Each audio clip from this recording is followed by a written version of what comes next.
to experience God, to praise Him, to worship Him, and to hear His message for today. So I invite everyone to stand up as we sing songs for our Lord. Yeah, welcome, brother. Sorry, Kuya. Kuya, Diyos, ano bang assignment mo? Si Diyos na lang ba? Just like the song that we're going to sing, it's a new song. Maybe it's a new song for some of us. It's written in Filipino, Tagalog, but the message of the song talks about the renewed strength.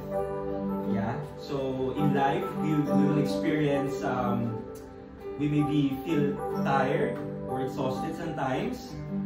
But the scripture says the Lord will renew our strength. You know, when an eagle soars in the sky, it's like we're soaring like an eagle because of the strength that only God can give us. Amen. Hallelujah. Let's praise the Lord. Let's sing this song. Hallelujah. We can freely lift our voices and sing for our Lord. Clap our hands if you want. Praise Jesus.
Panibagong sigla, ako ay agilang pailan lang, nang may panibagong sigla.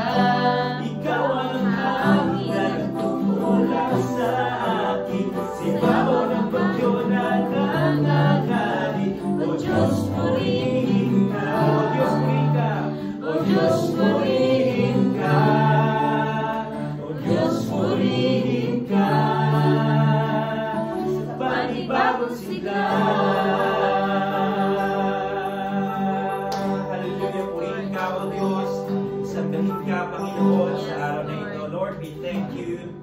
Lord God, we honor you today, just like what the song says, O Lord God.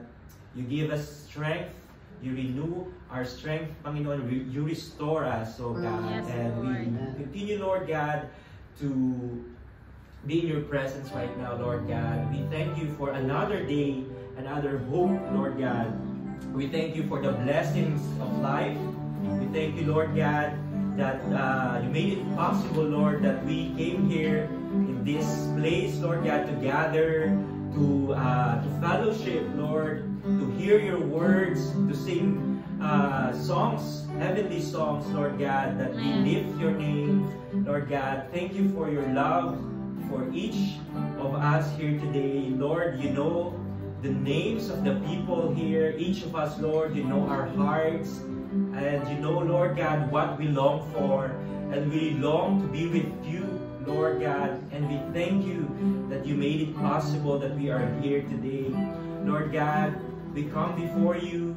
Lord God, we ask that you cleanse us, Lord God, as we come, we come before you, Lord. Search our hearts, search our minds, oh Lord God, that we will be able to see you today. Lord God, whatever that hinders us, Lord God, our problems, our anxieties, the things, Lord God, that occupies our minds and hearts, Lord God, we lift you up. Lord, we empty our hearts today as we are ready, Lord God, to receive your word today, Lord God, to be embraced once again, Lord.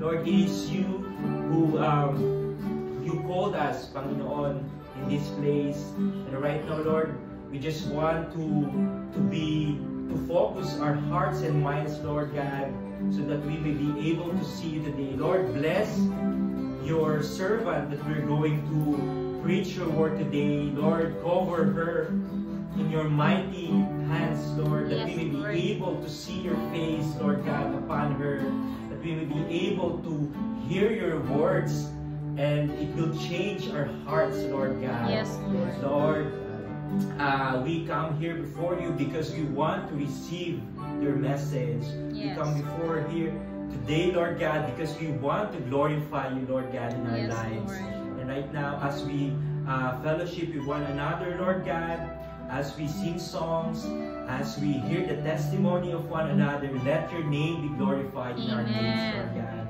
We know that this is not an accident, Lord God, that we are here today. You know this particular time. You know, Lord God, that we will gather in this place at this very moment, Lord God, because you love us dearly, Lord God. And this love is what we need right now, Lord God. Whatever that, whatever problems or difficulties we may encounter, the road that we are walking, Panginoon, we believe that you are with us today. You are God, Emmanuel. You are God with us. And we thank you and we lift your name. We praise you, Lord Jesus. And we thank you for your presence today. And we're just so excited to experience more of you today. Lord God, you can freely move, Lord. The Holy Spirit will touch our hearts today. Yes, Lord. And we will be comforted, Lord.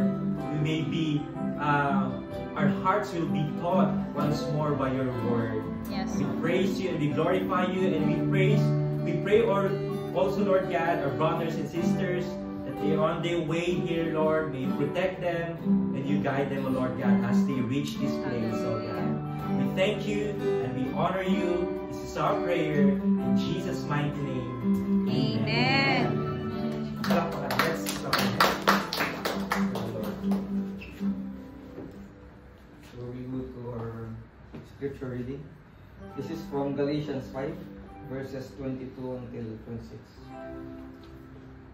22 says, "But the Holy Spirit produces this kind of fruit in our lives: love, joy, peace, patience, kindness, goodness, faithfulness, gentleness, and self-control. There is no law against these things. Those who belong to Jesus Christ have nailed the passions and desires of their sinful nature to his cross and crucified them there.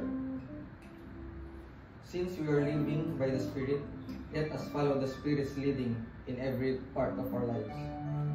Let us Let us not become conceited or provoke one another or be jealous of one another. This is the word of the Lord. Thank you. Amen. Hallelujah. Praise God.